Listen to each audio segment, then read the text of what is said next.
સ્વામિનારાયણ હરે. પ્રભુ સરજુદાસને રામાનંદ સ્વામીને મળવાની અંતરમાં તાણ થાય છે. ત્યાં માંગરોળથી આણંદજીભાઈ અને માયરામ ભટ્ટ ગામ લોજમાં આવ્યા. મુક્તાનંદ સ્વામી આદિક સંતોને પગે લાગીને બેઠા. પ્રભુના દર્શન કરીને દ્રષ્ટિ સ્થિર થઈ ગઈ. જોતા જ રહી ગયા, કેવું અલૌકિક સ્વરૂપ છે! કરુણા ભર્યા નેત્રો અને દિવ્ય રમણીય મુખારવિંદ.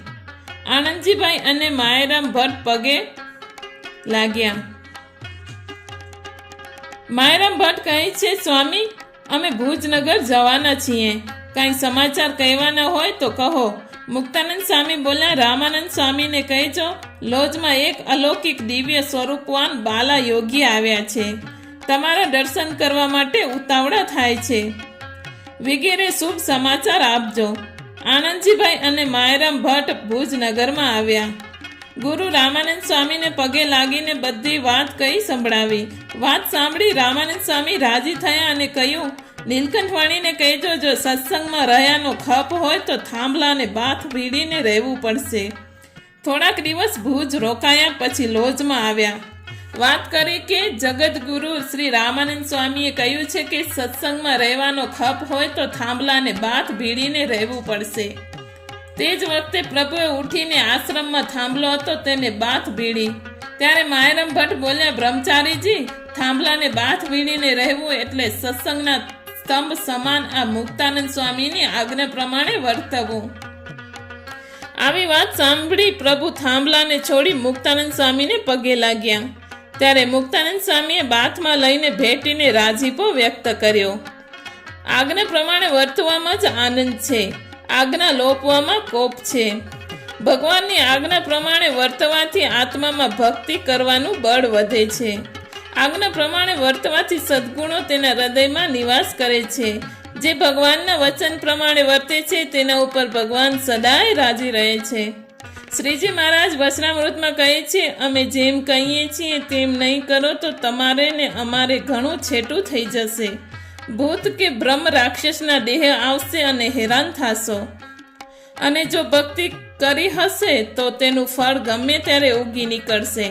આજ્ઞા પ્રમાણે રહીશું તો મુક્ત થઈને ભગવાનના ધામમાં જાશો. પ્રભુ આખા દિવસમાં એક જ વખત બપોરે બાજરાનો રોટલો, મરચાં અને મીઠી આવડ જમે. જેવું અન્ન મળે તેવું જમે. નિસ્વાદુ જમીને દિન નિર્ગમે. કમ ખાવાથી શરીર સ્વસ્થ રહે છે. ગમ ખાવાથી પરિવારમાં સંપ રહે છે. સ્વાદ જીતવા માટે સ્વામિનારાયણ ભગવાનને રસકસ ન ખાવાના સંતોને નિયમ આપેલા.